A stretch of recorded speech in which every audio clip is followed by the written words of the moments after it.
The Lotus Sutra. Sadharma Pundarika Sutra. Translated by Burton Watson. Nichiren.info. Chapter 21. The Mystic Powers of the Tathagata. At that time the bodhisattvas and mahasattvas who had emerged from the earth, numerous as the dust particles of 1,000 worlds, all in the presence of the Buddha single-mindedly pressed their palms together, gazed up in reverence at the face of the Honored One, and said to the Buddha, World-Honored One, after the Buddha has entered extinction, in the lands where the emanations of the World-Honored One are present, and in the place where the Buddha has passed into extinction, we will preach the sutra far and wide. Why? Because we ourselves wish to gain this great law, true and pure, to accept, uphold, read, recite, explain, preach, transcribe and offer alms to it. At that time the World-Honored One, in the presence of Manjushri and the other immeasurable hundreds, thousands, 10,000s, millions of bodhisattvas and mahasattvas who from of old had dwelled in the saha world, as well as the monks, nuns, laymen, laywomen, heavenly beings, dragons, yakshas, gandharvas, asuras, garudas, kimnaras, mahoragas, human and non-human beings. Before all these he displayed his great supernatural powers. He extended his long broad tongue upward till it reached the Brahma heaven, and from all his pores he emitted immeasurable, countless beams of light that illuminated all the worlds in the 10 directions. The other Buddhas, seated on lion thrones underneath the numerous jeweled trees, did likewise, extending their long broad tongues and emitting immeasurable beams of light. When Shakyamuni Buddha and other Buddhas beneath the jeweled trees thus displayed their supernatural powers, they did so for fully 100,000 years. After that they drew in their long tongues again, coughed in unison, and all together snapped her fingers. The sounds made by these two actions filled all the Buddha worlds in the 10 directions, and the earth in all of them quaked and trembled in 6 different ways. The living beings in their midst, the heavenly beings, dragons, yakshas, gandharvas, asuras, garudas, kimnaras, mahoragas, human and non-human beings, thanks to the Buddha's supernatural powers, all saw in this saha world immeasurable, boundless hundreds, thousands, 10,000s, millions of Buddhas seated on lion seats under the numerous jeweled trees, and also saw Shakyamuni Buddha and many treasures. Thus come one seated together on a lion seat in the treasure tower.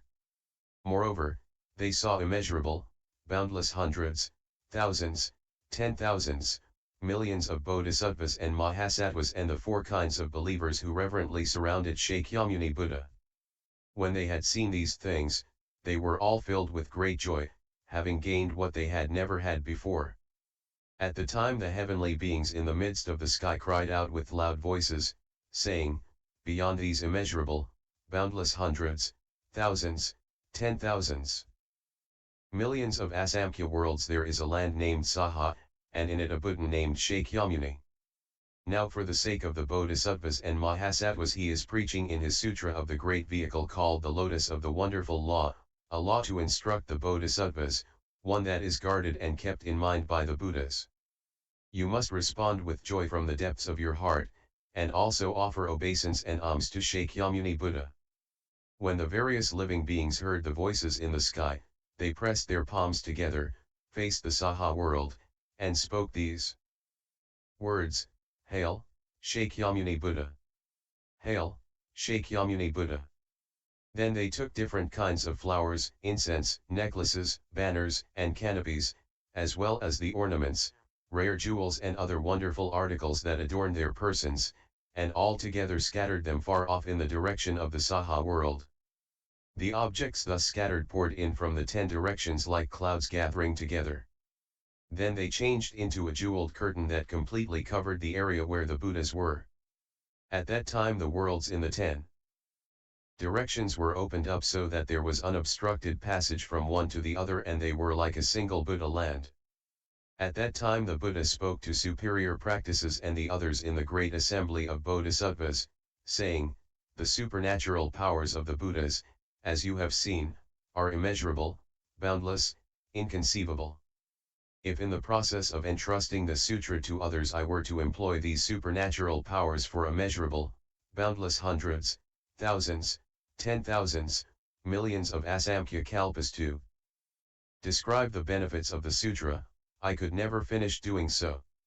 To put it briefly, all the doctrines possessed by the Thus Come One, the storehouse of all the secret essentials of the Thus Come One, all these are proclaimed, revealed, and clearly expounded in the sutra. For this reason, after the Thus Come One has entered extinction, you must single-mindedly accept, uphold, read, recite, explain, preach, and transcribe it, and practice it as directed. In any of the various lands, wherever there are those who accept, uphold, read, recite, explain, preach, transcribe, or practice it as directed, or wherever the sutra rolls are preserved, whether in a garden, a forest, beneath a tree, in monks' quarters, in the lodgings of white-robed laymen, in palaces, or in mountain valleys or the wide wilderness, in all these places one should erect towers and offer alms. Why? Because you should understand that such spots are places of religious practice. In such places have the Buddhas gained an uttara samyak sambadhi, in such places have the Buddhas turned the wheel of the law, in such places have the Buddhas entered parinirvana. At that time the world-honored one, wishing to state his meaning once more, spoke in verse form, saying, "The Buddhas, saviors of the world, abide in their great transcendental powers, and in order to please living being they display immeasurable supernatural powers. Their tongues reach to the Brahma heaven, their bodies emit countless beams of light. For the sake of those who seek the Buddha way they manifest these things that are rarely seen. The sound of the Buddhas coughing, the sound of them snapping their fingers, is heard throughout the lands in the 10 directions. And the earth in all those lands moves in 6 ways.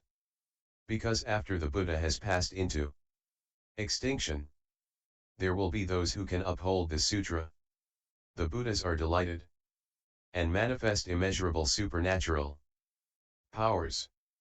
Because they wish to entrust the sutra, they praise and extol the person who accepts and upholds it. And though they should do so for immeasurable kalpas, they could never exhaust their praises. The benefits gained by such a person are boundless and inexhaustible, like the vast sky in the 10 directions, that no one can set a limit to. One who can uphold this sutra has in effect already seen me, and likewise has seen many treasures Buddha, and the Buddhas that are emanations of my body. And he also sees me today, as I teach and convert the bodhisattvas. One who can uphold this sutra causes me and my emanations, and many treasures Buddha who has already entered extension, all to be filled with joy. The Buddhas who are present in the 10 directions, and those of past and future ages, he will see them too, offer alms to them, and cause them to be filled with joy. The secret essentials of the law, gained by the Buddhas who sat in the place of practice. One who can uphold the sutra will gain them too before long. One who can uphold the sutra will delight in endlessly expounding the principles of the various doctrines and their names and phrases like a wind in the open sky moving everywhere without hindrance or block. After the Thus Come One has passed into extinction, this person will know the sutras preached by the Buddha, their causes and conditions and their proper sequence, and will preach them truthfully in accordance with principle. As the light of the sun and moon can vanish all obscurity and gloom, so this person as he passes through the world can wipe out the darkness of living beings, causing immeasurable numbers of bodhisattvas in the end to dwell in the single vehicle. Therefore a person of wisdom, hearing how keen are the benefits to be gained after I have passed into extinction, should accept and uphold this sutra. Such a person assuredly and without doubt will attain the Buddha way. And LS 21.